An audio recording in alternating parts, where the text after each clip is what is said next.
کہ ابن عباس مجھے مارنے والا کون تھا تو انہیں بتایا گیا کہ مغیرہ بن شعبہ کا وہی غلام فیروز۔ یہ سن کر حضرت عمر نے کہا کہ اللہ کا شکر ہے کہ مجھے کسی کلمہ پڑھنے والے مسلمان نے نہیں مارا۔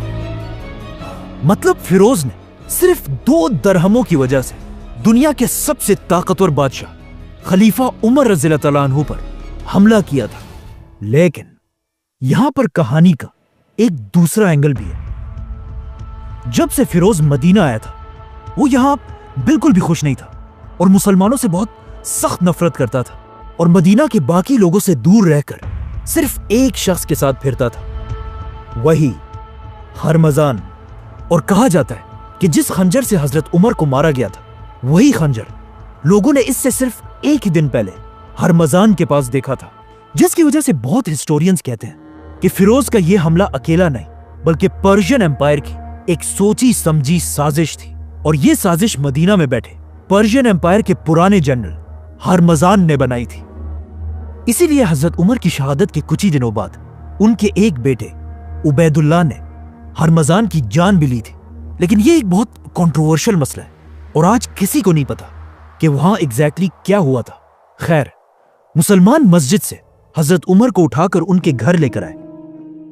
عمر رضی اللہ عنہ کے جسم پر لگے زخم اتنے گہرے تھے کہ انہیں گھر لانے کے بعد جب انہیں کھجور کا پانی اور دودھ پلایا گیا تو وہ ان کے معدے میں جانے کے بجائے ان کے زخموں سے باہر نکلنے لگا۔ یہ دیکھ کر حضرت عمر کے ڈاکٹر نے انہیں کہا کہ یا امیر المومنین، اللہ کو یاد کریں، مطلب اب آپ کے پاس تھوڑا ہی ٹائم بچا ہے۔ یہ سن کر حضرت عمر کے پاس بیٹھے کچھ لوگ رونے لگے تو حضرت عمر نے انہیں ڈانٹا اور کہا جس نے رونا ہے وہ یہاں سے باہر نکل جائے۔ نارملی جو مر رہا ہوتا ہے لوگ اسے تسلی دیتے ہیں، لیکن حضرت عمر کی پرسنالٹی ایسے تھی کہ اپنی موت کی خبر سننے کے بعد بھی انہیں کوئی فرق نہیں پڑا۔ اپنی موت کی خبر سن کر حضرت عمر نے سب سے پہلے حکم دیا کہ مجھ پر جتنا بھی قرضہ ہے اس کا حساب لگایا جائے۔ تو پتا چلا کہ حضرت عمر پر 86,000 درہمز کا قرضہ تھا۔ تو حضرت عمر نے اپنے بیٹے اور خاندان کو حکم دیا کہ میرے بعد اس قرضے کو ادا کیا جائے۔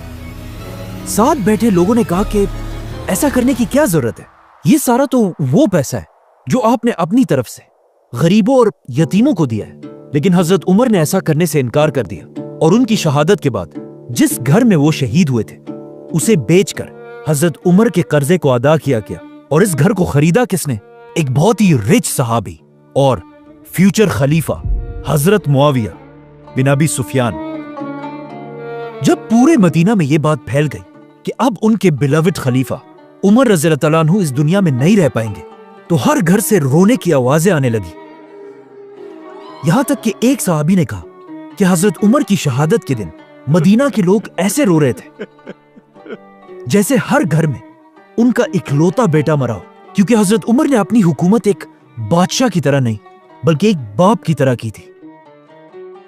اب جب حضرت عمر اپنے بستر پر اپنی زندگی کی آخری سانسیں لے رہے تھے تو انہوں نے اپنے بیٹے عبداللہ بن عمر کو بلایا اور اسے اپنی زندگی کی آخری خواہش بتائی کہ جا کر رسول اللہ صلی اللہ علیہ وسلم کی بیوی حضرت عائشہ رضی اللہ تعالیٰ عنہا سے پوچھو کہ عمر اپنے 2 ساتھیوں کے ساتھ دفن ہونا چاہتا ہے، لیکن یاد رکھنا کہ عمر ہی کہنا، امیر المومنین مت کہنا۔